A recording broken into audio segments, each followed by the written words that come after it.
Now, Mary Louise O'Donnell's mission was to head south to Cork and take to the surfboard at lovely Inchydoney. It's a lovely place, lovely hotel. Oh, magnificent hotel, magnificent spa, magnificent staff, 75% of them Irish. Great place to stay. Oh, Lord, the best of Ireland, the best of what can offer. And you got the weather as well. And the weather and the staff and everything. Had you ever any ambition to surf? Oh, Lord. I used to sit on balconies years ago and I used to look out at all these magnificent people in their beautiful suits with the boards tied onto their ankles, you know, cascading down to the sea with the wonderful curls and the tans. And I used to say, God, I'd love to do that, but I wouldn't have the courage, the shape, the form, the size or anything. So it was an opportunity to really face all those fears and to be golden and muscled and biceped and beautiful and tanned and magnificent and loved, because all surfers are loved. Now tell us, was the wetsuit the most daunting prospect? It was, and I had nightmares the night before because I thought, you know, they'll have to get a hoist in from Moy, you know, to pull it up on me, you know. It could be like dragging tar up past your legs. And of course, any women in their 50s out there will know I don't have the figure I had in my 30s.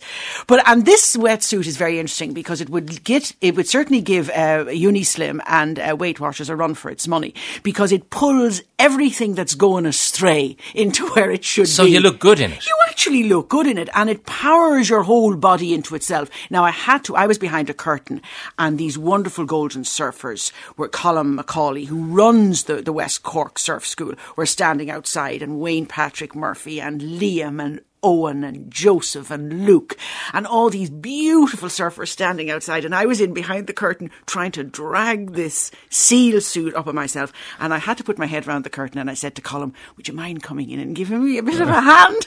And he came in and he nearly put his foot at my back and pulled the thing right up into my arms, and I was fine. And I actually looked quite well, I thought, but of course I couldn't see myself. I could just feel my whole body kind of coming in at the middle, and off I went. Yeah, and now that would be all right, except for one little minor detail. You don't know how to swim. Now, that's a very interesting point. You don't have to know how to swim if you want to surf. And I don't like water. I don't even like the shower. I don't like water coming down over my head. So I said, well, I'll just go out to my ankles. And then I finally went out then to my knees. And then they never let you out past your own depth. And they're always with you. So I would recommend, even if you cannot swim and you're a bit frightened of water, don't not do it. Did you wear a life jacket, or does the suit itself have flotation? The suit has flotation. But you also have an enormous big yellow board, which... You won't have seen me now. There's like a beach trail coming down with the big yellow board down towards the sea. But the board itself will help you. You can't fall, you can't drown. But you don't have to go under the water because you're not out of your own depth. So even if you try to get up on the board and you fall off, you're falling on your bottom, up to your waist. So you can become a little fearless. And the fellas were great because they allowed you kind of do it bit by bit by bit. And they don't laugh and scorn and deride. And they're not cynics. They're delighted to have you there and delighted to have you learning. And they talk about the fact that, the 5-year-olds to 70-year-olds can come and do it. And that it's for everybody. And you shouldn't think because I haven't the beautiful body, or I can't swim, or I'm afraid of water, that I can't attend it. Did you catch a wave? Oh, I did. Now, I had a little help from the beautiful Colm, who brought me out, and I paddled out, but I couldn't stand up. I mean, I wouldn't have been able to stand up. I couldn't even kneel up. But you can still get the exhilaration from lying up on the board and pulling yourself up on it and then riding in on the waves. So you get this freedom and exhilaration, even for the moment, and when the wave brings you right back into the shore. And then what you have to do is put the board under your arms and go back out to waist depth. So it's serious exercise in the best sense. How did the muscles feel afterwards? Dreadful. I couldn't walk. I literally couldn't walk. But they were very good. And anybody who's out there on Ryvita and who is worried about their weight, get into the sea at the West Cork Surf. Get into the sea, because that's the place to lose weight. You exercise every part of your body, getting up, standing down, moving forward, moving back, the waves pushing you. And the surfers speak about the sea. They have great respect for the sea because they know it's so powerful. And if you've respect for it, it will have respect for you. And you can learn so much about your own sense of movement. And you come back and you've exercised every muscle in your body. So the next day you feel it. You feel it. There's a guy there, Joseph. He had been working as a DJ and he went out to surf one day and he thought, maybe this is the thing to do. He lost 7 stone in nearly a year and a half and he's a tutor now. And it's the health lifestyle and the green and the clean and it's full of exhilaration. They don't consider it as a sport, even though it's the greatest growing sport in Ireland. They consider it exhilaration. And it is something that the Irish are advertising, to come to Ireland to surf. It's no longer the beach bum. It has that golden moment about that laid back, beautiful surfers. You'd rather dance with a surfer than somebody working in a shoe shop now, probably at a disco. Tell us, how many people are doing this? 150,000 did it in the last 2 years, got an actual lesson. And it's a growing sport and it's a tourism sport for Ireland. And they say the waves in Ireland, all the different kinds of waves, reef waves and point waves and barrier waves and rivermouth waves and boom over waves, all happen between Cork and Donegal because we're facing the Atlantic and it's where the real action is. There's a couple of other things.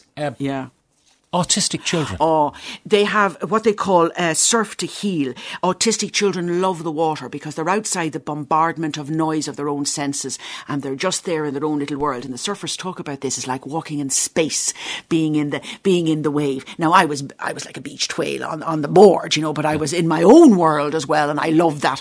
They also talk about cystic fibrosis, that to clear out your lungs.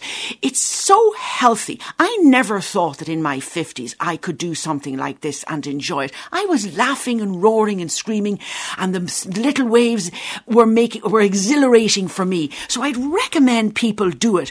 Go to the West Cork Surf School or the Surf School in Donegal or wherever, right down the coast or in a Scrone or in Eastkey and experience it. And don't worry about if I can do it with my shape and form and sound, anybody can do it. Anyone interested in surfing might be interested to know there's also the Inchydoney webcam where you can check out the surf at any given time. That's from Mark Buckley in Clonakilty. Do you know the interesting thing too? The Inchydoney Spa Hotel, it's a 5-star, it's a magnificent hotel and I really admire them. They have a wonderful relationship with the surf school. So you can go to the surf school, maybe eat in the hotel. You don't have to stay in the hotel, or if you're staying in the hotel, it's things for your children to do. But the Cork County Council should really clean up their act here. And the surfers spoke about this. They won't kind of open the toilets and they won't put up enough showers and won't put out enough bins because they're afraid people will come and put their natural rubbish in it. And we really have to get on board, especially if they're advertising it as, something that is great to do in Ireland because our water is great and it's clean. So let me get this. Now, you were at the surfing school and what happens then? You have to have access to the hotel if you want to shower, or just go home and shower? Or go home and shower. And you can't really expect the hotel to have hundreds of surfers coming in. If you're staying in the hotel, you can shower there, but there's only kind of one kind of shower, outdoor shower. And the surfers are always asking for the toilets to be open. These rules. So how big are the toilets? Not very big. And they don't open them on the right days. And they don't open them all year round. And they really should take the surfers in. And Mary Hannafin should think very seriously about this. This is the last image of her was walking up at the sand. Remember, with her shoes in her hand. She should come surfing with me. But they really should talk to the surfers about and ask them what are the best things that they can do and lock into their surf magazine, Tonta, which is edited by Wayne Patrick Murphy. Sometimes you need a bit of imagination. I know insurance is always an issue, but for example, there's no reason why the people who are there professionally, if you like, doing the surf school shouldn't have a key to the toilets. Do you know what I mean? Yeah, that sort of visionary thing that allows the guys, because the guys are very conscious they want the green and the clean. They're very conscious of the beach. They're very conscious of the environment, of the water. They want everybody to experience it in the best way possible. And these are guys who have other jobs. They're electricians. Although they surf all year round, they're musicians, they're writers, fine artists. One of them was a fine artist. Not only did he look like a fine artist, but he was a fine artist. But I was Ursula Andress for a day, and I'm going back, and I would recommend it for people out there. Try these things. You won't know yourself and you'll never look back. Mary Louise O'Donnell, thank you very much for sharing that adventure with us at the Inchydoney Surf School in West Cork.